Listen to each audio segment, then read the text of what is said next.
January 15, 1973, sa mismong panunungkulan ni Pangulong Ferdinand Marcos Sr., hinatulan ng parusang kamatayan sa pamamagitan ng firing squad ang isang convicted notorious Chinese drug lord na nagngangalang Lim Sing o kilala sa alias na Guan Susu. Ang naturang execution ay siyang mismong ipinalive ni Pangulong Marcos sa mga telebisyon hindi lamang sa Pilipinas kundi sa buong mundo. Ito ay upang magsilbing babala sa umano'y mga nagtatangkapang magpuslit ng illegal na droga sa ating bansa. Si Lim Sing ay isa sa pinaka-aktif ng dahil talagang protektado ito ng mismong mga may impluwensyang tao. Ngunit sadyang talagang bakal kung tawagin ang pakikipaglaban ni Pangulong Marcos sa mga iligal noong panahon ng martial law. Ito ay sa kadahilanan na rin na bago pa man idiniklara ang martial law ay talagang unti-unti nang umusbong ang pagpasok ng mga iligal na droga sa ating bansa. Ngunit sadyang ang mga kasaysayang ito ay tila ba na itago na lamang at hindi gaanong isinapubliko, kung kaya't isisiwalat natin ngayon kung paano at ano nga ba ang tunay na kwento at dahilan sa ginawang pagpataw ni Pangulong Marcos Sr. ng parusang kamatayan kay Lim Sing na isang convicted Chinese drug lord sa ating bansa.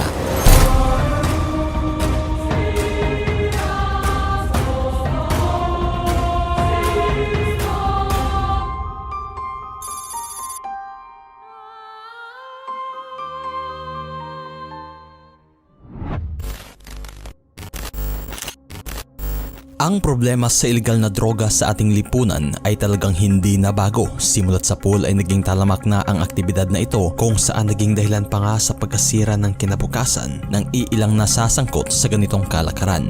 Matatanda ang minsan ng idiniklara ng nagdaang administrasyon ang tinatawag na war on drugs kung saan naglalayon itong masugpo ang naturang kalakaran ng illegal na droga na dekada-dekada ng hindi gaanong pinagtuusang pansin. Ngunit talagang inamin ng administrasyon na hindi madali ang pagsugpo sa problemang ito sa kadahilanan na talagang mismong mga politiko, tiwaling opisyal at mga maimpluwensyang tao na nasa labas at loob ng ating bansa ang pumapalikod at nasasangkot dito. Kung kaya't sa kasalukuyan ay di maipagkakailang humaharap sa isang napakamalaking digmaan ang ating bansa. Digmaan na hindi pagitan sa bala kundi labanan sa mismong pagbuksa ng mga iligal na droga. Dekada 70 bago pa man idiniklara ni Noy Pangulong Ferdinand Marcos Sr. ang martial law, unti-unti nang lumaganap ang pagpasok ng iligal na droga sa ating bansa. Isa sa pinakakilalang sindikatong may kaugnay sa droga ng mga panahong iyon ay ang tinatawag na Golden Triangle Syndicate, at isa nga sa mga pinakakinilalang miyembro nito ay ang Chinese drug lord na nagngangalang Lim Sing na siyang namamalagi sa Pilipinas. Ngunit sa likod ng pagkakasangkot nito sa iligal na gawain, nakilala si Lim Sing bilang businessman sa ating bansa na nagpapatakbo ng mga negosyong minahan, restaurants, printing press at iba pang mga legal na negosyo.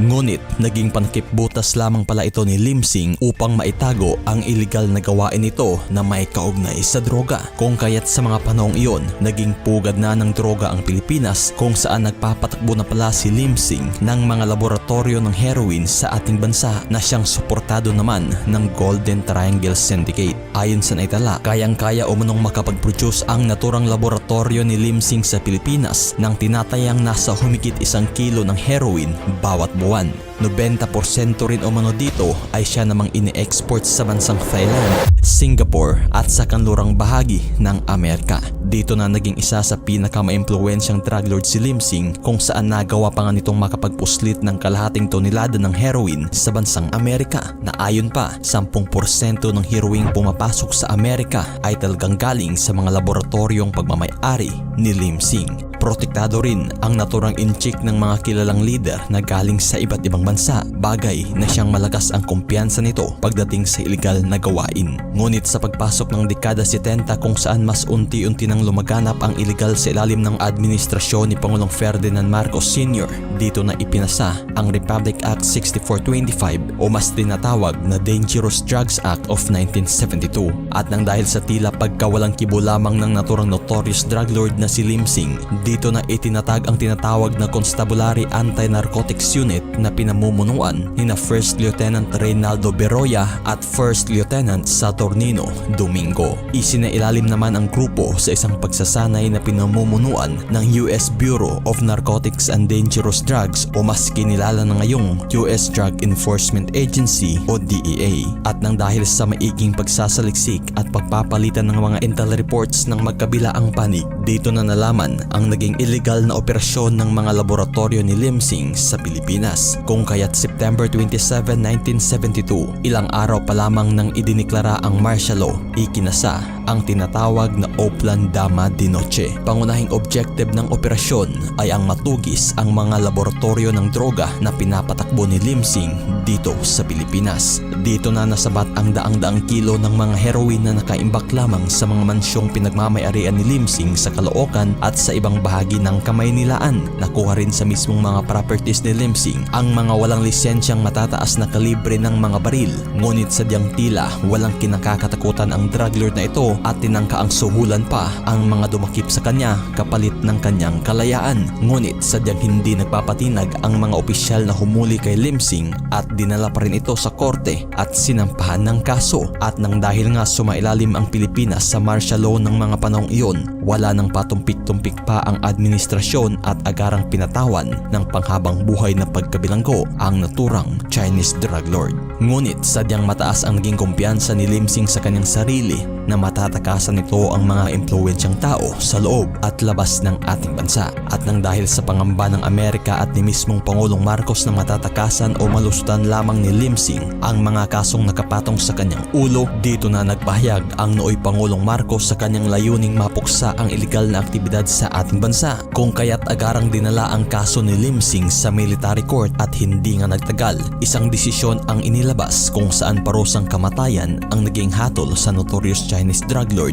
na si Lim Sing. At upang magsilbing banta sa mga nagtatangkapang pumasok sa Pilipinas upang magpuslit ng iligal sa halip na silya elektrika ang pamamaraan sa pagbitay kay Lim Sing, ipinag-utos ni nooy Pangulong Marcos na firing squad ang magiging paraan sa pagbitay sa naturang Chinese drug lord. Naging mas matindi pa ito kung saan makikita sa publiko at mapapanood live sa mga telebisyon ang gagawing pagbitay kay Lim Sing. Hanggang January 15, 1973, madaling umaga nang itungo na si Lim Sing mula firing range. Dito na rin pinasahan ng hatol si Lim Sing bago pa man ginawa ang parusang kamatayan. Ngunit sadyang makikitang tila walang pagkabahala ang mukha ni Lim Sing nang dahil nga kampante itong hindi matutuloy ang hatol sa kadahilanan na maraming malaking tao ang pumapalikod sa kanya. Ngunit sadyang pag-aakala na lang ang lahat ng ito kung saan hanggang sa kanyang kahuli-hulihang sandali ay wala ni isang tulong ang dumating sa kanya. At bago pa man mag-alas 6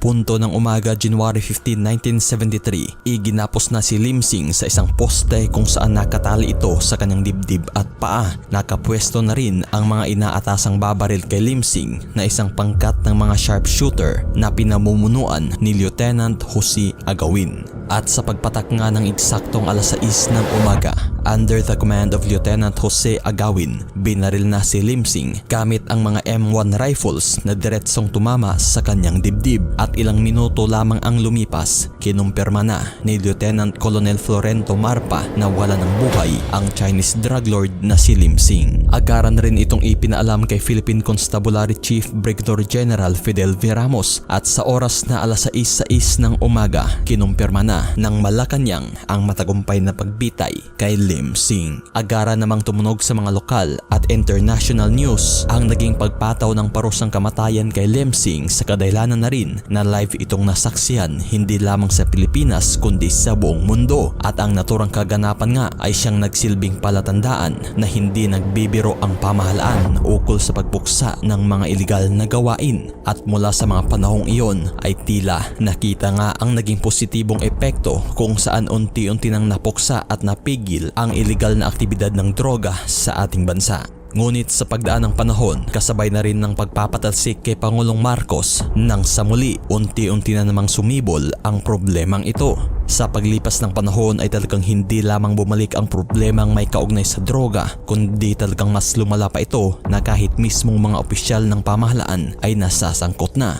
Bagay na hindi na rin natin maihahalin tulad pa ang sitwasyon noon at ngayon sa kadahilanan na ng mga panahong iyon ay kakasimula pa lamang ng mga aktibidad na ito kumpara sa ngayon na talagang laganap at nakaugat na ng husto na siyang dahilan nga kung bakit ganito na lamang kahirap na puksain ang problemang may kaugnay sa illegal na droga.